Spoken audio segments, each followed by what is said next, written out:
En Radio Inter, todos los domingos de 4 a 5 de la tarde, tiene una cita con la historia, con Pío Moa y con Javier García Isaac. Cita con la historia. Presenta Javier García Isaac.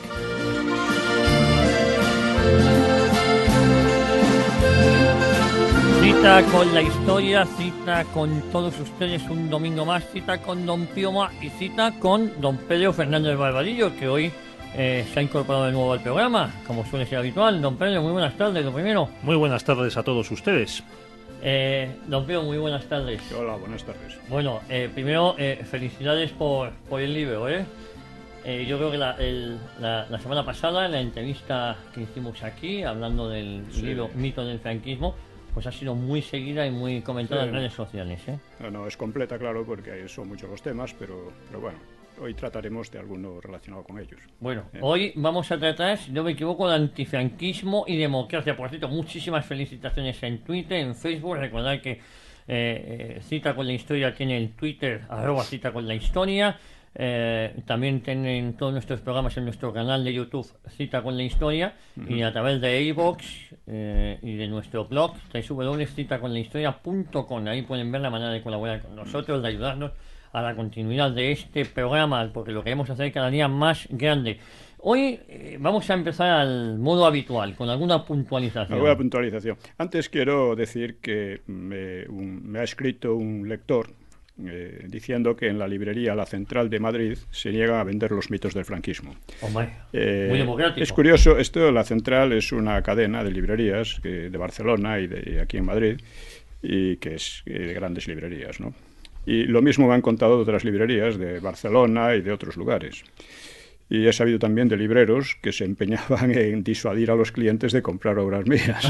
Las escondían por ahí y si alguien les pedía, ¿para qué quiere usted esto? Bueno, yo, si usted me permite, voy a hacer una recomendación, que la gente vaya a las librerías a preguntar por el libro, aunque lo compren en una sola, pero que vayan a muchas, para que sepamos si tienen el libro disponible. Bueno, eso cabrea mucho a los libreros, ojo. Ya, pero así sabemos, vamos pulsando y que vean que es un libro demandado, porque claro, si yo voy a una librería y me dicen, no le recomiendo que usted lea este libro, pues claro.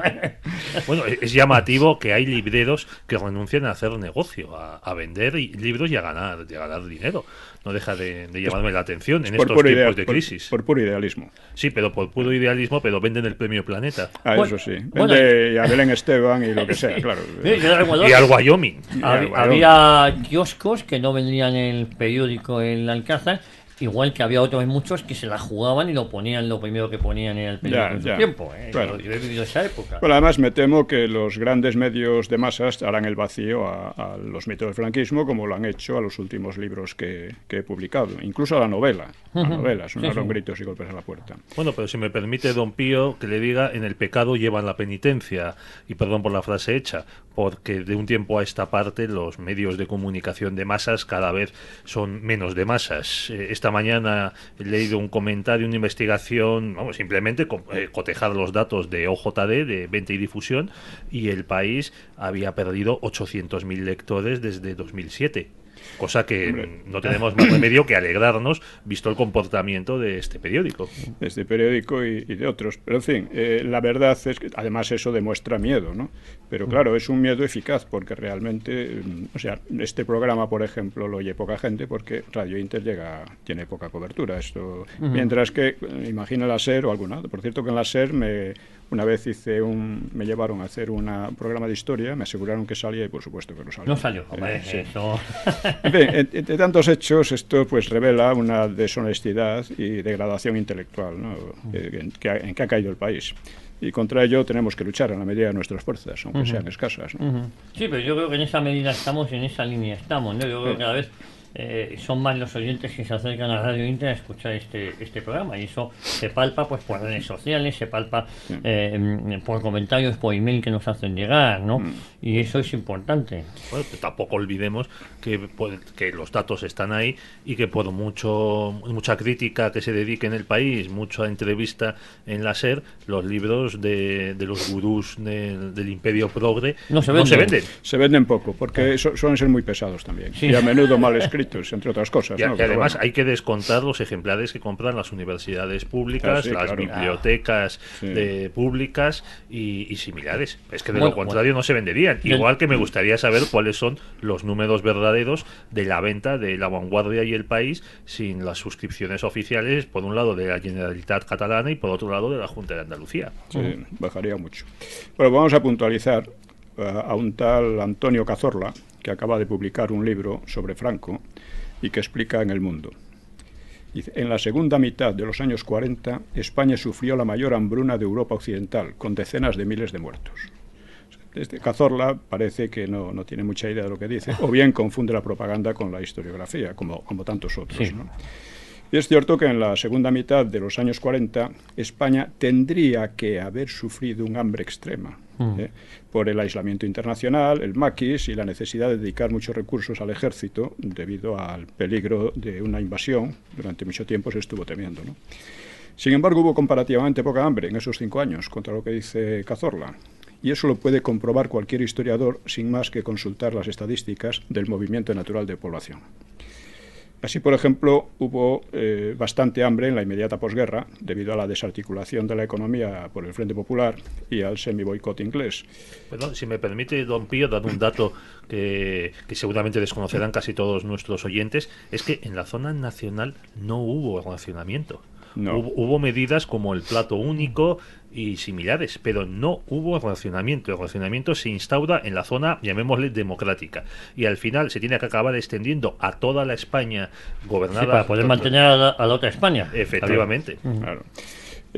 Y entonces, si vamos a los datos, o sea, lo peor se superó ya en 1943. En 1945, que es de donde parte este señor, hubo 236 muertos por hambre. Una cifra inferior a la habitual en la República, por otra parte, ¿no? Pero en 1946 el número saltó a 1120. Y a continuación volvió a bajar a 232 en el 47 y después se mantuvo en cifras similares hasta que desapareció en la década de los 50 porque ya el hambre desapareció por completo, ¿no? Por lo tanto, nada de decenas de Es miles. decir, lo que afirma don Antonio Cazorla, hay que decirle que está mal informado y que confunde, Sí. como bien ha dicho Sí. usted, la propaganda Sí, con pero la es historiografía. es un libro que pretende ser de historia, ¿no? ¿Cómo se Entonces, llama el libro? ¿Lo sabemos? No me acuerdo ahora. Pero bueno, 40 sobre años con Franco, Vale, sí, Franco y algo- 40 años. Algo así, algo muy, Algo así. algo muy típico. Sí. Porque hay que plantearse por qué hubo un salto tan grande en 1946.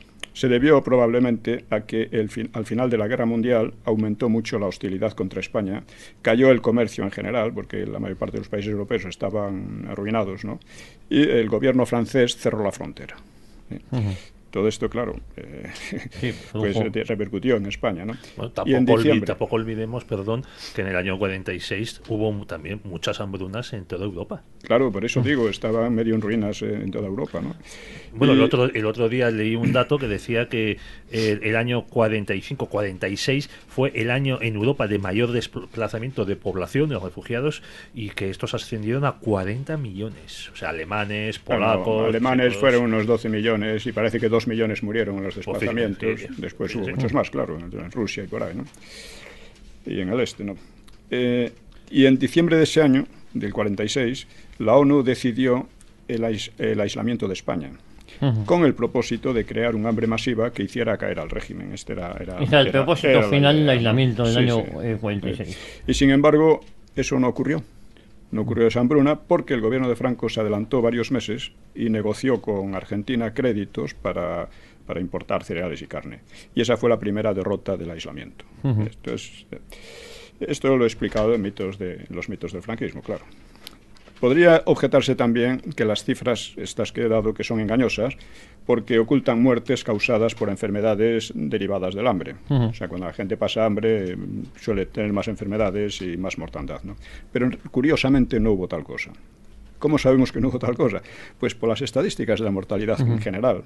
Esas estadísticas demuestran que la tasa de mortalidad, es decir, el número de defunciones por cada 1000 habitantes, no solo no aumentó, Sino que con disminuyó. ese hambre. No, sino que incluso disminuyó si lo comparamos con la República. A eso me refería. Si lo comparamos con la República. Y también disminuyó con relación a Francia. Eso es otra cosa curiosa. En la segunda mitad de los 40, una vez terminada la Guerra Mundial, pues Francia contaba con unas 13 defunciones por cada 1.000 habitantes, mientras que España estaba en 11. Por lo tanto, no hubo sobremortalidad causada indirectamente por el hambre. Las cifras son las reales. Y uno podría preguntarse, claro, ¿cómo era posible eso con tantas estrecheces? Creo que se pueden dar dos causas. Es cierto que mucha gente pasaba hambre, pero entre el racionamiento y el extraperlo, pues hacía que pocos casos fuera un hambre mortal, que llevara a la muerte. Y además la higiene general mejoró mucho. Y ya he señalado otro dato que hay que tener siempre en cuenta, que la esperanza media de vida al nacer dio un salto espectacular, de 50 años en la República a 62 al terminar los años 40. Que según este señor había decenas de miles de muertos por hambre, etcétera, ¿no? Como eso así no podía aumentar de esta manera la expectativa de vida, ¿no? Además, tengamos en cuenta que España todavía era un país eminentemente agrícola, a diferencia de Francia, que ya estaba más industrializada. Entonces, con una superficie mayor dedicada al cultivo de alimentos y a la ganadería, más una población también asentada en el campo, pues se consigue sobrevivir. O sea, en el campo español no se pasó hambre, por lo general, salvo algunas comarcas pues de Andalucía. Algunas comarcas de Andalucía, Extremadura y por ahí. En algunas del interior de Galicia. Sí. Pero por lo general, en el campo no se pasó hambre. No se pasó demasiada hambre, pero un problema que había era el propio racionamiento. Imponía unos precios que disuadían a los campesinos de cultivar. O sea, la extensión cultivada de cereales disminuyó, debido en gran parte al racionamiento, ¿no? Y además otro problema que se necesitaban importar fertilizantes que claro, no venían. Y, en fin, creo que ya es hora de que las propagandas den paso a una historia rigurosa. Pues bueno, yo creo que... Pero parece que los grandes medios, los políticos, los partidos y muchos historiadores prefieren la propaganda. Los grandes medios forman parte de esa propaganda. Les gusta más el tener a la gente con grandes titulares en negrita. Y en este caso el diario del Mundo pues da cobertura a un tal Antonio Cazorla, que escribe un libro sobre Franco y a otros, ¿no? Bueno, vamos, Cazorla es un ejemplo entre tantos, vamos. La puntualización de esta semana va puntualizando a don Antonio Cazorla, que lo que dice es inexacto y además demostrable. ¿Por qué? Porque estos historiadores, sí es verdad que son historiadores, se basan en propaganda más que en datos objetivos, que son los que usted, por ejemplo, aporta en su libro Los mitos del franquismo. Sí, bueno, ya que estamos con puntualizaciones, a mí me gustaría hacer otra, y es que hace unos pocos años la redactora que en El País se ha especializado en ozar en tumbas, en la memoria histórica, Natalia Junquera, entrevistó en la última de su periódico a una excombatiente comunista franco-española que se jactaba de haber contribuido a secuestrar a supuestos criminales de guerra en España y llevarlos hacerlos pasar a Francia en un coche con maletero trucado. Y esta señora dice que hay que ver qué mala era la dictadura franquista, que mientras aquí había racionamiento, según ella, al día siguiente de acabar la Segunda Guerra Mundial, en Francia había de todo. Según ella, eso lo pueden comprobar los lectores buscando. Pero el racionamiento en Francia duró como poco hasta 1949, según he documentado yo, y probablemente algunos alimentos, como fue en España el caso del azúcar, durasen más. Y hay que recordar que Francia era país vencedor, país con un territorio muy fértil y país que encima tenía unas colonias vecinas como Argelia y Túnez que le suministraban alimentos. Bueno, hay que tener hicimos un programa hace tiempo sobre los años 40. Sí. Los felices años 40 lo llamamos. En que exponíamos estas realidades, ¿no? En Francia, al terminar la guerra, había hambre, mucha hambre. En Holanda llegó a haber 50.000 muertos por hambre. En Holanda. En Francia, ya digo, hubo muchísima hambre, y recuerdo, por ejemplo, a Simone de Beauvoir, que escribe en sus memorias cómo llegaba de la hambrienta Francia y pasaba a España, y dice, y aquí había abundancia de todo, ¿no? Lo cuenta ella en sus memorias. O sea que no, por supuesto aquí había muchas estrecheces, mucha gente pasaba hambre, pero poca gente llegaba a morir de hambre. Esa es la puntualización. Esta es la realidad. Había hambre, había estrecheces, pero claro, decir que morían de hambre es distinto. Esto nos lleva a la cuestión que vamos a tratar hoy, es decir, de el antifranquismo y la democracia. ¿Por qué se dicen estas cosas? Se dicen estas cosas porque con declararse antifranquista y Se supuestamente justifica todo, demócrata, ya tú puedes mentir todo lo que quieras, porque se convierte casi en una virtud el mentir, porque va contra un régimen horrible, una dictadura espantosa, etcétera, etcétera, ¿no? Bueno, es hora ya de que esta historia se acabe. Ahí, en el libro de Los mitos del franquismo, dedico un capítulo precisamente al antifranquismo y la democracia, para ver un poco qué era esto, ¿no? Y ahí, bueno, resumo un poco los mitos. Dice: el franquismo, nació de un golpe militar contra la democracia republicana. El franquismo tuvo carácter fascista, al menos al principio, y totalitario siempre. Si España se libró de la Segunda Guerra Mundial, no se debió a Franco, sino a Hitler, o bien a los sobornos ingleses o a la habilidad de un político useño. 4. La represión franquista tuvo un carácter genocida sin parangón con otras represiones aplicadas en Europa durante o después de la Guerra Mundial. Solo cabe emparentarla con el terror nazi y se habla incluso del Holocausto. Los judíos salvados por España lo fueron contra las instrucciones del gobierno, que en realidad colaboró con la persecución del Tercer Reich. Todas estas cosas se dicen, se mantienen y se repiten. Se dicen. La División Azul cometió numerosos crímenes de guerra y se componía de delincuentes o de desarrapados que querían escapar del hambre. O bien fue un expediente maquiavélico de Franco para librarse del sector revolucionario de la Falange. El maquis luchaba por la libertad y la democracia. El Valle de los Caídos fue construido por 20.000 presos republicanos entre comillas. Don Juan y sus partidarios representaban una viable solución democrática. El franquismo practicó un genocidio, al menos cultural, contra Cataluña y Euskadi, y oprimió de manera especial a la mujer. Si en algunos casos el régimen se liberalizó o disminuyó su terror, se debió al temor a las presiones del exteriores o a la oposición antifranquista. El franquismo salió del aislamiento sin mérito especial a costa de venderse a USA y simplemente porque le convino a USA en la Guerra Fría. La década de los años 40 nos llevamos bien. Vamos bien. Sí. Bueno, hay una serie de ellos, menciono 23 y otros muchos más de estos que son todo... Eso viene todo en el libro, los mitos del franquismo, y esos son mitos. Son falsedades una tras otra, ¿no? Bueno, estas versiones han cundido masivamente y tenazmente a través de los medios de comunicación, de departamentos universitarios, de escritores, etcétera, ¿no? Y han destacado el grupo Prisa, con sus potentes instrumentos del País y la SER, el derechista ABC, el grupo El Mundo y las televisiones públicas y algunas privadas, todos los medios separatistas.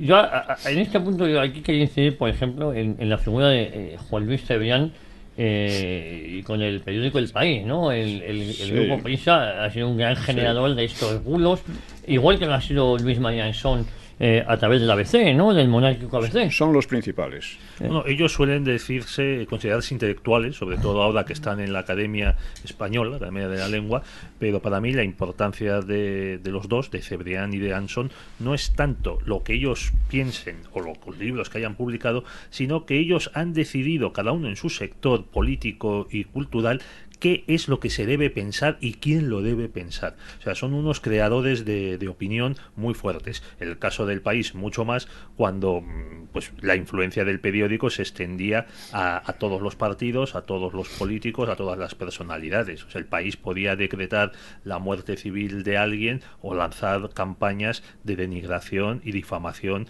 pues como las ha sufrido don Pío Moa, como las han sufrido otras personas como Gonzalo Fernández de la Moda o Aquilino Duque. Sí. Lo curioso de estos dos personajes es que los dos prosperaron enormemente en el franquismo. Eso es la otra pregunta, porque claro, yo he leído artículos de Anson dando unas alabanzas a Franco impresionantes, si no me equivoco, uno de ellos el 20 de noviembre del 75. Por ejemplo, es posible, por supuesto, ¿no? Pero él se ha jactado siempre de ser un opositor a Franco y de estar muy perseguido por el franquismo, ¿no? Y yo lo recuerdo como subdirector de la Escuela Oficial de Periodismo, que claro, imagínese un régimen que teme tanto y o sea, que encarga a un enemigo suyo que forme a los periodistas del país, ¿no? O sea, es una cosa... Bueno, como el absurda. caso de Enrique Tierno Galván, desvelado por César Alonso de los Ríos en un libro inencontrable. Tierno Galván pues presumía de haber sido depurado por el franquismo, de haber sido expulsado de la universidad, que de hecho fue expulsado de la universidad, pero no, aparte de inventarse pues una familia hidalga en Soria, cuando él era hijo de un sargento, cosa muy respetable en Madrid, pues es que lo que él no cuenta es que ganó las oposiciones a la cátedra de Derecho Político, que era la creme de la creme, porque además donde se formaba a los pensadores o a las personalidades de la universidad adictas al régimen, ganó esta cátedra, creo que en el año 48, y para la Universidad de Murcia.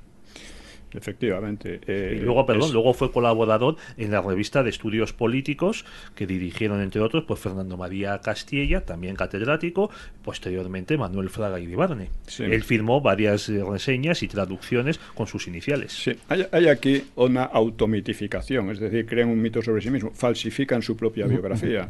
En cuanto a Cebrián, sabemos también lo que es de familia falangista, que fue director de Arriba, eso le permitió, vamos a decir, trepar o prosperar en cómodamente, los medios, cómodamente en los medios.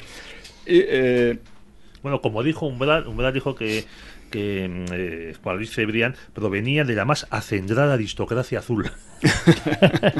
Lo cual es verdad, claro. Bueno, es que él fue director de los servicios informativos de Televisión Española durante el gobierno de Carlos Arias en 1974. Y Fraga contaba en sus libros de memorias, El tiempo servido, por lo demás insoportables, porque es una agenda comentada, contaba que cuando Fraga estaba de embajador en Londres, le fue varias veces a ver Juan Luis Cebrián con las excusas de hacerle entrevistas para medios, porque en esos momentos Fraga, a través de su hombre de confianza en la prensa, Carlos Mendo, estaba moviendo los palos para que se le autorizase a sacar el país, y Cebrián quería ser el director de ese periódico. No, pero un minuto y nos vamos a publicidad. Sí, bien. Digo que Cebrián, por otra parte, engañó a Fraga, claramente. Fraga quedó encantado con él, hizo una entrevista en Gentleman muy favorable, etcétera. Pero lo que quiero decir es dos cosas. En primer, que luego las analizaremos. En primer lugar, que han falsificado su propia biografía. La han mitificado en este caso. La han mitificado, ¿no? Y en segundo lugar, hay que preguntarse por qué han hecho eso. Es decir, por qué se han inventado su propia biografía y se han inventado una serie de mitos y falsedades sobre el franquismo, en el cual prosperaron tan sin problema ninguno. Pues, ¿les parece, don Pío, don Pedro Fernández Barbadillo, estos dos interrogantes después de la publicidad?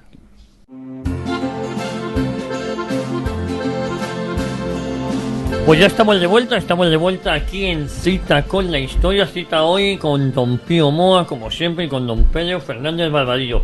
Don Pío, habíamos planteado sobre la mesa, habíamos dejado dos interrogantes, su propia mitología, su propia mitificación de estos personajes, ¿no? Sí. ¿El por qué? Bien, primero hay que decir algo más. Estamos hablando de Anson y de Cebrián por una razón, porque han sido seguramente los que más han influido en crear este antifranquismo. Cebrián en la izquierda y Anson en la derecha, ¿no? Y son muy parecidos los dos. O sea, Anson, por ejemplo, ha sido un acérrimo enemigo de Cebrián, a quien le acusaba, entre otras cosas, de filtrar a la policía grabaciones de la policía franquista, grabaciones de encuentros de comunistas españoles en el exterior, de su puesto de directivo en televisión. Y a cambio, Cebrián Anson le llamaba miembro del Sindicato del Crimen, el Sindicato del Crimen, porque era así como llamaba a los periodistas que revelaban las corrupciones del PSOE. Estas cosas se olvidan, pero hay que recordarlas, porque esto nos da una idea de la calidad intelectual e incluso moral de estos personajes, ¿no? Están acusando al franquismo y tal, pero ¿quiénes son los que acusan? Pues son estos y muchísimos más, pero otros muchos más han prosperado gracias a estos también, ¿no? Y no olvidemos que Luis María Anson aparece en la lista del gobierno de concentración que llevaba en el bolsillo de su guerrera el general Alfonso Armada, como ministro de Información. Exactamente. En aquellos tiempos creo que era director de la agencia EFE, y como han contado también otros testigos de la época, como José Miguel Ortiz Borrás y similares, solía organizar allá por el año 79, 80 creo recordar, cenas en favor de Adolfo Suárez. Sí. O sea, con su hermano Rafael Anson. Sí, bueno, Anson... Acreditado Gourmet. Sí, como los dos son también muy anglómanos, ¿no? Y Anson se ha quitado la tilde de su apellido para hacerlo más inglés. Anson, que fue un almirante inglés absolutamente enemigo, que pirateó contra España de una manera desaforada, ¿no? Y Cebrián pues ha inspirado a la izquierda de los 100 años de honradez. Sí, el grupo Prisa ha sido el boletín oficial del gobierno en los años del felipismo, ¿no? Lo mismo que Anson, pues fue el inspirador de una derecha ansiosa de remozarse a base de denigrar a Franco. Es que además Anson es quien da legitimidad a Paul Preston en España. Exactamente. Preston sacó una biografía absolutamente inveraz, ¿no? E incluso pintoresca por las contradicciones en que caía, ¿no? Ricardo de la Cierva le sacó unas cuantas, le puntualizó bastantes cosas, ¿no?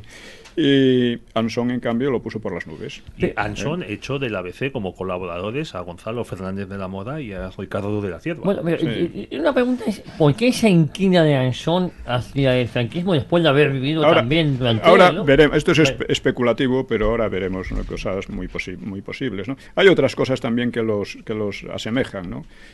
Cebrián participó enseguida en el negocio de la prostitución mediante anuncios de ese género en su periódico y Prisa se dedicó enseguida a la pornografía, ¿no? Sí, fue un adelantado a su tiempo, ¿eh? Hizo buen negocio. Sí.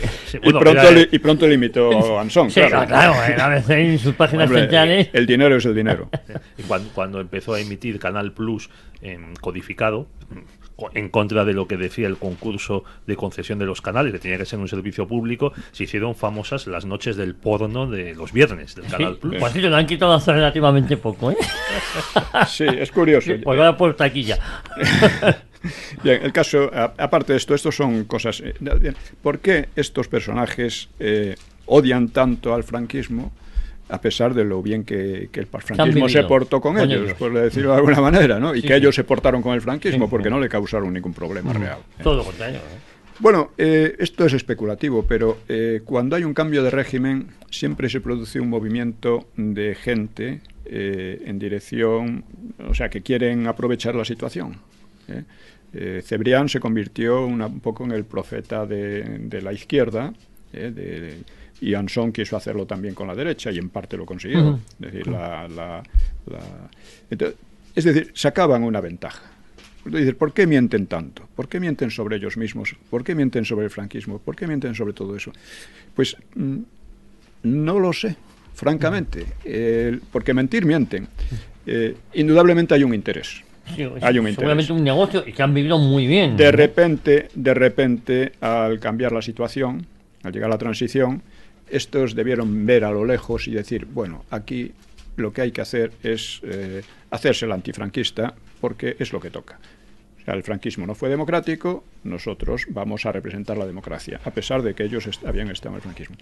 Bien, esto lo hicieron porque además tenían, cierto nivel y porque además la situación se prestaba, era una situación muy confusa y se prestaba a ese tipo de manejos, que, insisto, se dan en todos los cambios de régimen. Gente oportunista que aprovecha la situación para trepar y llegar lo más lejos posible, ¿no? Jesús Cacho, que conoció mucho a Juan Luis Cebrián cuando él trabajó en el País, en la sección de Economía, dice en su libro El negocio de la libertad, que describe muy bien cómo funcionaba Prisa cuando vivía Jesús Polanco, lo siguiente, para explicar la mutación de Juan Luis Cebrián. Digo, claro, entre ser el último fascista del país o el primer demócrata, pues la duda era fácil de contestar. La duda ofende casi. Sí. Pero claro, de demócratas no tenían nada, ni por la historia, ni por lo que han hecho después, porque eso no es democracia. Esa falta de respeto a la verdad, falta de respeto a la historia, falta de respeto a la cultura, todo eso no es democracia. Pero fíjese que don Luis María Anson después monta el periódico La Razón, ¿no? Del cual sale también escaldado. Es decir, que va de faro de la derecha más pura, por decirlo de alguna manera, cuando traiciona a los intelectuales más conservadores por otro lado, ¿no? Bueno, como hablamos también, efectivamente, pero como hablamos también del aspecto de la prostitución, porque es así, pues esa fue otra característica de aquel antifranquismo, ¿no? Que iba a ver, hacía peregrinaciones para ver pornografía en Biarritz y en la zona de Cataluña. Y su musa era Susana Estrada, ¿dónde había quedado esta mujer, no? Sí, bueno, eso es otra cosa. Anecdótico, pero voy a Había leer una película titulada Lo verde empieza en los Pirineos, hablando de estas procesiones de luchadores por la libertad. Bueno, pero la escritora progresista de izquierda y antifranquista Esther Tusquets, en sus memorias, dice Confesiones de una vieja dama indigna, retrata muy bien aquel ambiente. Dice, en la Barcelona de los 60 todos éramos muy progres y liberales. Se refiere a los intelectuales, sobre todo, ¿no? Dice, el sexo era uno de los juguetes preferidos, las llamadas perversiones, un refinamiento exquisito. Dice, un ilustre escultor brindaba a sus invitados el deleite de ver defecar a su bellísima compañera en cuclillas en mitad de la sala. qué romántico, ¿no? Una ilustre hispanista, y de por otra parte muy atractiva, me tenía en su lista, pero vio que yo no le daba facilidades y se dirigió apresurada a Juan Benet, que estaba sentado en el bar tomándose tranquilamente un café, y la llevó encantado a su habitación. Mi hermano mantuvo charlas escandalosas y divertidas con Luis Berlanga, un tipo inteligente y encantador, en torno a la posibilidad de hacer un libro sobre erotismo. Es curioso hasta qué punto izquierdismo y pornografía, lo dice ella, Sí. al ser objeto ambos de la represión franquista, iban hermanados en la España de los 60. Todo valía contra Franco. Todo valía la pornografía. Pero bueno, espera, porque esta Esther Tusquets tiene la ventaja de que es sincera, ¿no? Sí, No me engañe. Dice, muchos de nosotros asistíamos a un burdo espectáculo porno en una cutre taberna del puerto de Hamburgo o a un sofisticado striptease del Crazy Horse, como si participáramos en un acto revolucionario. Y poco faltaba para que, al meterse en el coño la putita portuaria, el último objeto que le venía a mano, en una ocasión fueron las gafas de mi padre, lo que a él le enfadó mucho y a nosotros nos provocó un ataque de risa desaforada, o al desprenderse una de las mujeres más bellas del mundo de la última prenda de ropa, nos pusiéramos en pie y entonáramos la Internacional. Esto es un verdadero insulto a los comunistas, que eran los que realmente luchaban.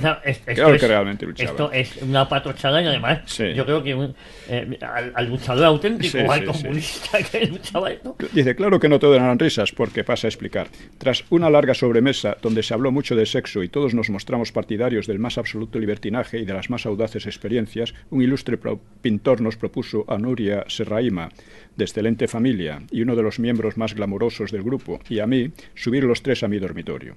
Ambas nos levantamos y le seguimos sin vacilar. Aunque la idea había partido de él, se puso muy nervioso. No podía con las dos, terminó por confesar. Nosotras estuvimos comprensivas y divinas. Yo me voy, quédate tú, nos insistimos la una a la otra como si nos cediésemos el último bocadillo de jabugo. Me quedé yo, pero apenas habíamos empezado, se oyeron voces en la sala. La esposa del pintor estaba en pleno ataque de nervios. La velada terminó sentados todos a su alrededor, dándole cucharaditas de manzanilla y palmadas en la espalda. Y pasa a explicar Tusquets. Dice, hacer el amor libremente, sin barreras, todos con todos, podía ser magnífico. De no haber existido una fuerza ancestral omnipresente, más poderosa que los eslóganes y las ideologías y las modas y los buenos deseos.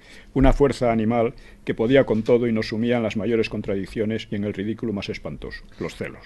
Claro. El letraherido prustiano perseguía a su esposa con un cuchillo. La ilustre novelista mallorquina comparecía en la sala, llena de invitados con las venas abiertas. Gabriel aseguraba no ser celoso, pero había un pequeño detalle sin importancia. Si su pareja se acostaba con otro, él quedaba impotente. Otro de nuestros grandes poetas temía que una noche, mientras dormía, su mujer le cortara el pene con unas tijeras. Y cuando Ramón Eugenio, el ex de Ana María Matute, fue abandonado por Matilde, una de las mozas que llevaba la lista de los polvos echados cual si de trofeo se tratara, que se aparejó con uno de mis amigos más queridos, el escritor Andrés Bosch, amenazó con lanzarse al vacío desde el altillo del restaurante donde todos estábamos cenando. Digo que todo esto es muy edificante y era una lucha antifranquista militante. Sí. Otro caso típico es el de Gil de Viezma, que poeta homosexual muy celebrado por los progresistas, que en su autobiografía se jacta de haber prostituido a menores y otras hazañas escuchando la Internacional. Escribió un célebre poema calificando la historia de España como la más triste de todas las historias porque termina mal. Quizá no encontraba en ella bastantes facilidades para la pederastia. Digo yo. Bueno, pero eso terminaba mal. luego hay una cosa, don Pío, y me van a ustedes a permitir, que es que todo este movimiento que hubo en los 60, 70, 80, que molaba, perdón por la expresión, luego, si lo haces ahora, las feministas te sacan a gorrazos. No sé si me entiende. Bueno, salvo que sea López Aguilar. No, digo, si hay un anuncio que antes decía que la mujer no tenía que ser recatada, hay un anuncio medianamente provocativo y hay queja de que estamos utilizando a la mujer como un objeto. Sí, pero ha cambiado pero al al mismo tiempo pasa lo contrario. Es decir, es contradictorio. El feminismo es absolutamente contradictorio. Contradictorio. César Alonso de los Ríos, excomunista y redactor de la revista Triunfo, escribió en ABC en 2001 un artículo titulado Don Julián hoy. Don Julián se refiere al que traicionó, el que se confabuló con los moros para traerlos aquí a España, ¿no? Sí, y que es el título de una novela de Juan Goytisolo. Exactamente. en referencia a Juan Boitisolo, precisamente. La reivindicación de don Julián. Sí, un apologista del legendario traidor, ¿no? Y entonces, este es un tic antiespañol muy frecuente en la izquierda y en los separatismos, por supuesto.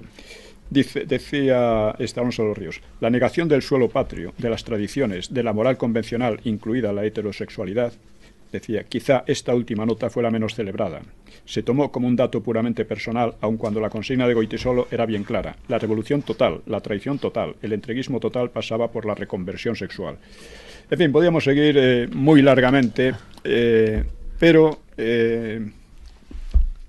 digamos que esta gente siempre se excusaba escudaba en la idea de que ellos eran demócratas. Y entonces, claro, y eso valía. Valía y todo lo que dijeran contra el franquismo también valía. Les daba, en fin... Pero era una oposición, era una posición demócrata siempre y cuando se pensara como ellos, porque si alguien les ponía en duda, el que no era demócrata es el que se atrevía a poner en duda sus pensamientos. Pero ¿no? hay más. Vamos a ver hablaremos de un tema que es absolutamente definitorio y definidor, que es el homenaje a Carrillo, con motivo de sus 90 cumpleaños. De sus 90 cumpleaños. También lo trato en el libro.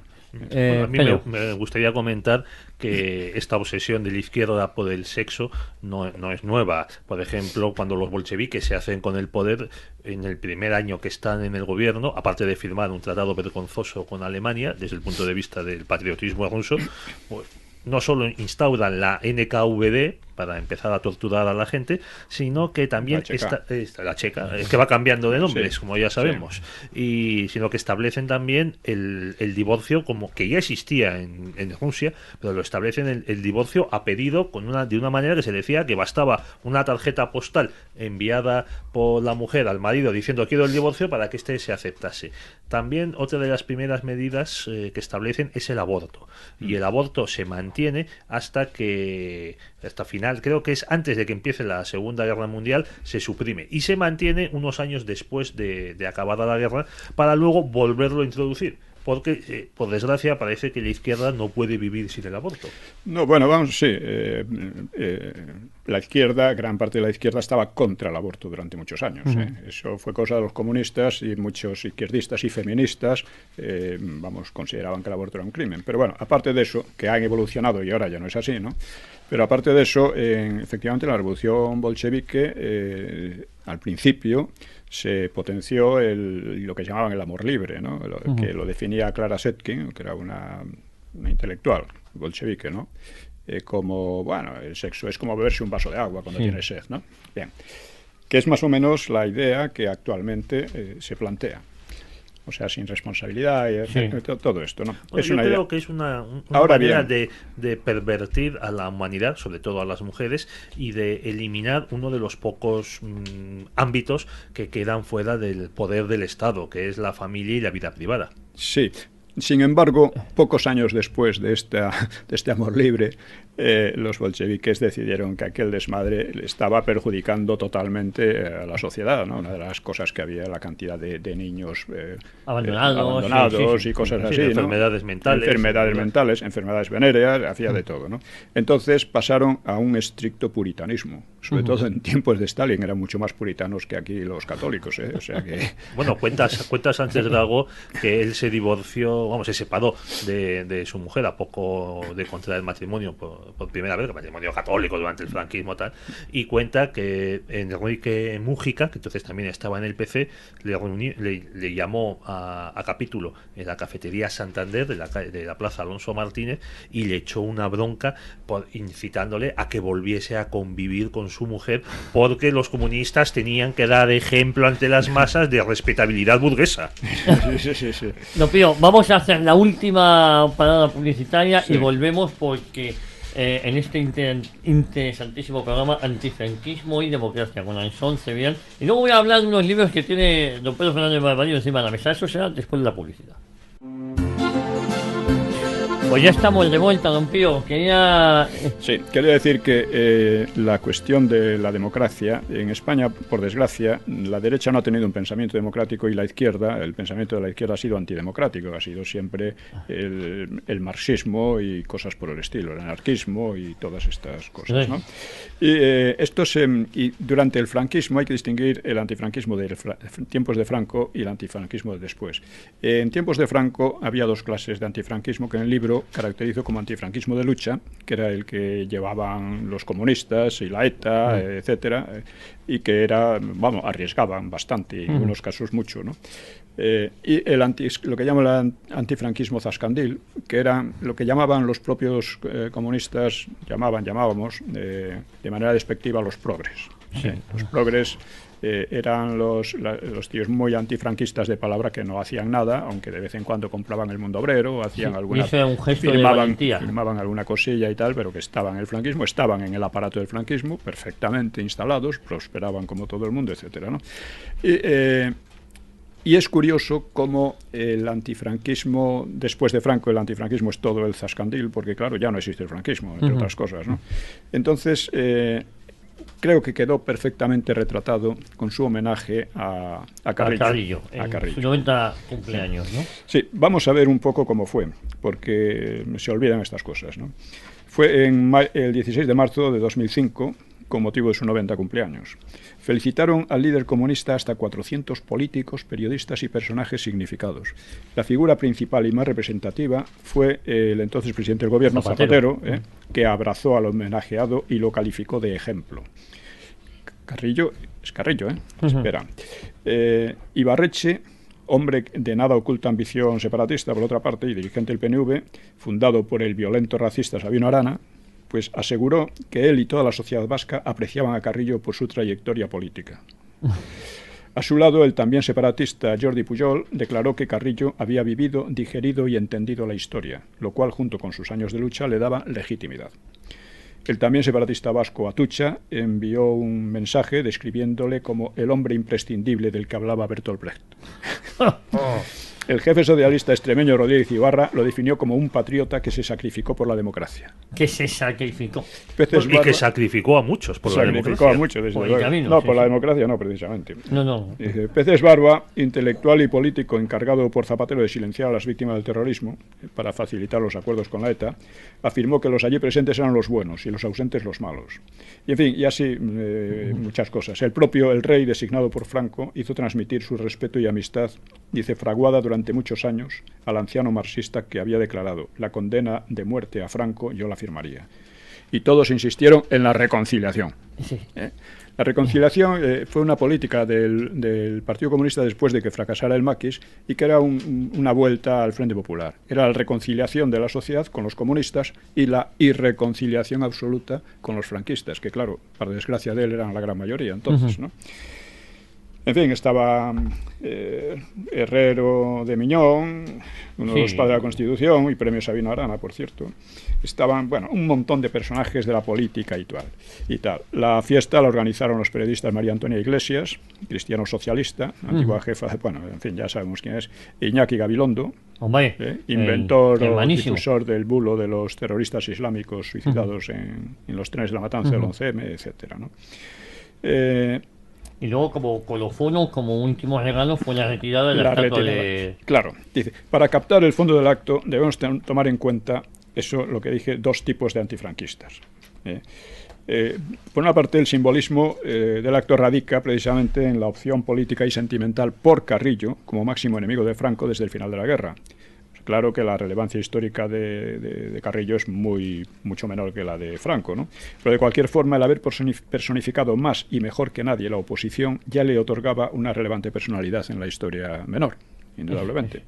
Y el fondo de este es tener en cuenta los dos tipos de antifranquismo: los luchadores y los zascandiles. Los primeros, comunistas y etarras sobre todo, se exponían a la cárcel, en casos extremos a la muerte. Los segundos se limitaban a secundar iniciativas de los primeros siempre que ofrecieran poco peligro, a publicar ocasionalmente artículos de crítica indirecta, a maldecir al franquismo en nombre de la libertad, pero sin estimar la libertad lo bastante para arriesgarse por ella, claro. Más bien aprovechando la no despreciable libertad que había en el régimen, ¿no? Y desde luego su antifranquismo no les impedía desenvolverse y prosperar en aquella tremenda dictadura, incluso como funcionarios o empleados de ella. Ángel Viñas, por ejemplo, es un ejemplo, es uno entre tantos. Francisco, ¿no? Fernández Ordóñez, sí, o Máximo Cajal, el diplomático. Sí, sí. Es obvio que sus indignaciones, lógicamente, tenían mucho de pose, pues vivían con mucho confort y no pensaban renunciar a él por la causa invocada, ¿no? Y a esta corriente en la transición se apuntó ya una multitud que ni siquiera había pertenecido al antifranquismo zascandil o trataba de borrar un historial franquista o falangista, ¿no? Y por tanto, en fin, aquellos fanáticos pasivos de la libertad no podían menos que admirar a los activos comunistas, admiración teñida de alivio cuando pasó el temor a que el PC ganara las elecciones, explotando su más o menos heroica lucha anterior. Y de este modo, el homenaje de los antifranquistas zascandiles a Carrillo se entiende y no deja de ser legítimo, pues el PC, como la ETA, hizo lo que ellos con su palabrería contra Franco implicaban, pero no cumplían. Menos legítimo sonaba coronar al alumno de Stalin, pues no otra cosa había sido el festejado con los laureles de la democracia, las libertades y la reconciliación.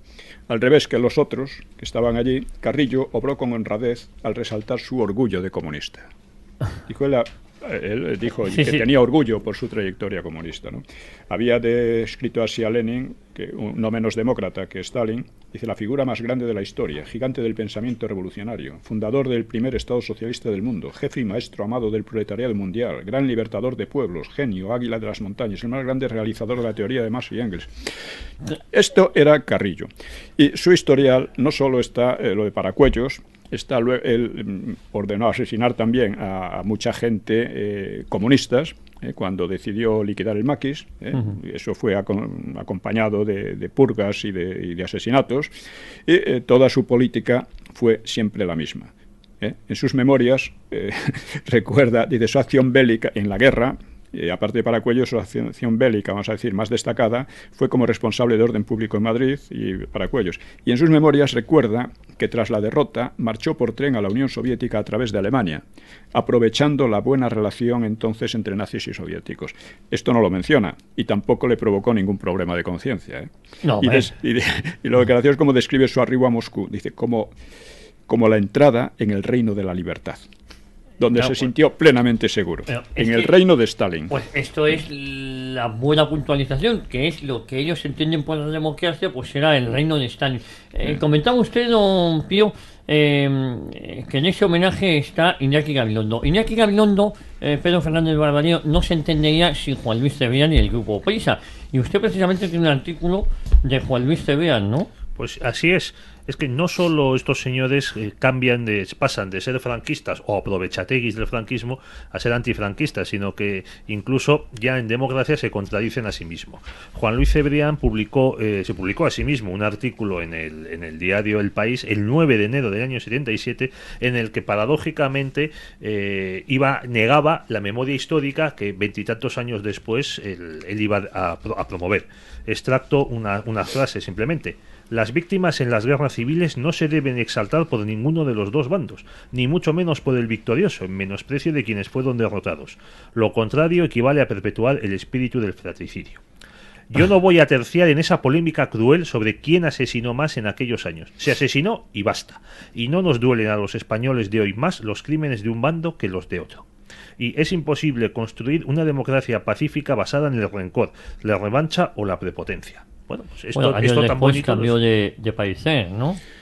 No, es que en aquel tiempo la opinión pública no estaba para esas cosas. Aquello chocaba. Pero años de atacar al franquismo, de mentir sobre el franquismo, etcétera, de presentarse como demócratas lo que no eran, pues ha llegado a debilitar. Porque desde el principio Suárez renunció a defenderse contra estos ataques. Renunció a defender esto, lo señala Ricardo La Cierva, dice, los que tenían la obligación de defender la memoria de aquel régimen no lo hicieron, y los pocos que lo hicieron muy mal, de tal manera que daban armas a los contrarios. Pero claro, llega Zapatero y la situación ya se ha creado un ambiente y un clima antifranquista muy fuerte, entonces ya es hora de pasar a decir no, Aquí hay unas víctimas que podían ser chequistas, podía ser lo que sea, pero son víctimas del franquismo. Aquí todos son víctimas del franquismo. Y esos eran los buenos, los otros eran los malos. Claro, y con el tiempo, con esa dejada de funciones que por otro lado ha hecho que tenía que haberlo hecho de manera coherente, porque como bien decía Ricardo de la Cierva, muchos de los defensores del franquismo lo hacían de manera tan burda que casi perjudicaban más que apoyaban. No, eso ha pasado mucho y pasa, ¿no? Yo creo que de todas maneras la cuestión hoy no se trata de defender al franquismo, sino la verdad sobre aquella época. Verdad. Esta es la cuestión. Bueno, oye, ahora el PSOE de Pedro Sánchez, entre los elementos de la campaña que quiere hacer para recuperar el poder político, pues se han empeñado en reivindicar como obra de los socialistas, en concreto de Felipe González, la seguridad social, la enseñanza pública y las pensiones de jubilación. Sí, es una falsificación tan inaudita que dice, bueno, ¿cómo es posible? Pues es posible y estamos en ello. Este país está en ello, está enfangado, es el reino del embuste. Hace unos años, cuando fue la conmemoración de la seguridad social, se pasó de puntillas. Es como si la seguridad social llegara en el 82 con Felipe González. Pero igual que la televisión, no salía igual que la televisión ha llegado ahora, ¿no? Bueno, sobre la mesa tiene don Pedro dos libros. Uno que es de mis favoritos, un libro de cabecera de Ángel Palomino, del ya fallecido Ángel Palomino, que es Memorias de un intelectual antifranquista.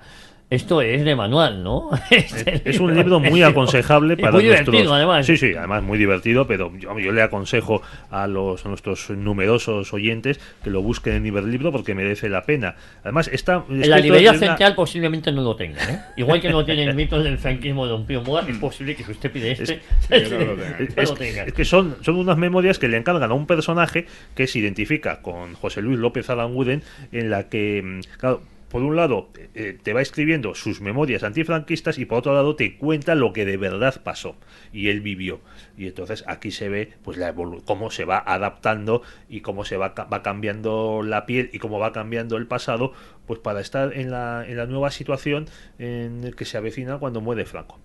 Y el otro libro al que usted ha hecho mención es de César Alonso de los Ríos, publicado por Altera, se titula Yo tenía un camarada, el pasado franquista de los maestros de la izquierda, en el que estudia pues, a Pedro Laín Entralgo, a Dionisio Ridruejo, a Antonio Tobar, que era el más nazi de ellos y que lo siguió siendo hasta entrados los años 50, también a José Luis López Aranguren, a Eduardo Arao-Teclen y algunos más. En este libro se tiene una frase muy divertida, César Alonso de los Ríos, que dice bueno, que los primeros años del país, dice, bueno, si es que escribían los mismos que escribían en Arriba en 1945, Laín Entralgo, Antonio Tobar. Yo he comentado recientemente, hace 3 o 4 meses, fui al Club Siglo XXI a la presentación del libro de Rafael Lanzón, el hermano de María. Yo he de decir, yo soy una persona que intento ser comedida, que las tonterías que escuché en esa presentación me helaron la sangre. Las olas a Don Juan y tal, como el Don Juan ha traído la democracia a España y lo que tuve que escuchar ahí, de verdad, y la gente aplaudía, un círculo muy reducido, pues, señoras con abrigos de bisón y todos aplaudiendo a la rabia. Una serie de majaderías, pero majaderías por inexactitudes, no porque fueran majaderos, sino porque es que lo que ahí se decía era mentir. Mentira, pura y simplemente se mentía, ¿no? Al igual que la gran labor de don Juan Carlos. Yo de verdad, no me extraña, entre otros, presentaba el libro Pedro J. Ramírez. Quiero decir que aquí hay mucha culpabilidad por parte de muchos, ¿no? Sí. Realmente una de las cosas que más llaman la atención actualmente es la extensión de la corrupción en todos los partidos, ¿no? Bueno, esta es una forma de corrupción. Es una corrupción mucho más peligrosa que la corrupción económica. Sí. Porque es una corrupción intelectual, ¿no? Porque esto impide que el pueblo evolucione, impide que se saquen lecciones del pasado, impide que una evolución sana, en definitiva, impide la democracia. O sea, la democracia está actualmente en crisis debido, entre otras cosas, a esto. Pero, claro, se engaña de una manera sistemática, ¿no? Y a lo mejor no salimos del tema. Hace poco Pedro Sánchez comentaba que quería saber los nombres de los defraudadores fiscales y no a las amnistías fiscales, cuando el Partido Socialista es el que más amnistías fiscales ha dado. Entonces, parece que no tiene ninguna responsabilidad de nada, ¿no? Es una desvergüenza total, ¿no? Una desvergüenza total, ¿no? Pues sí, yo es que creo que la mentira no es un cimiento sobre el que se pueda construir nada sano. Sí, pero nadie me contesta lo que yo os estoy diciendo, que es sencillo. Es decir, mire, si usted no está en contra de las amnistías es que fiscales, usted, don Javier, no está atento a lo que dice Pedro Arriola a Mariano Rajoy y a Soraya, que no hay que crispar, que tiene que ser la lluvia fina, que hay que hacer las campañas sin pulso, sin tal, porque si no movilizas a los demás, porque este es un país mayoritariamente de izquierdas, que es mentira. Pero eso es lo cómodo, eso es lo sencillo. Mira, yo quiero citar el caso del recientemente fallecido Günter Grass. Este señor, pues, él construyó su fama, su prestigio, su fortuna, pues, sobre una impostura. Él iba de cazanazis en Alemania, acusando a todo el mundo de cazanazis. Colaboró con el Partido Socialdemócrata de Willy Brandt. Formó tándem con Don Willy, que tenía un espía comunista en su secretaría y que estuvo en España pegando tiros con las brigadas internacionales. Nos queda un minuto. Y luego él tiene que confesar que fue miembro de las SS. Bueno. Y entonces este es el que acusaba a Joseph Ratzinger, a Joachim Fest y a muchos de los alemanes que no se sometieron al nacionalsocialismo y que eran de derechas y católicos, de ser colaboradores con el nazismo. Y ha llegado a decir que Israel era un país nazi, a equipararlo prácticamente con la Alemania nazi. Y se opuso a la reunificación de Alemania, porque decía que iba a venir otra vez el cuarto Reich. Bueno, también murió Galeana y también tiene uno que escuchar una serie de... Yo intenté leer su libro, este famoso Las venas abiertas de América Latina. Imposible. Es insoportable, porque además son anécdotas hiladas unas con otras y mal hechas y demás. Pues no tiene ningún sostén. Lo aconsejo también la lectura como vacuna. Aquí hoy hemos terminado. Yo creo que ha sido un programa muy interesante. Espero que todos nuestros siguientes pues hayan aprendido, o por lo menos pues les hayamos hecho pensar. Don Pío, muy buenas tardes y nos vemos, si Dios quiere, el próximo domingo. Exactamente. Aquí en Radio Inter, en una cita con la historia. Y de nuevo, felicidades. No se olviden, en todas las librerías o en la mayoría, mitos del franquismo. Pedro Fernández Barbadillo, nos vemos pronto.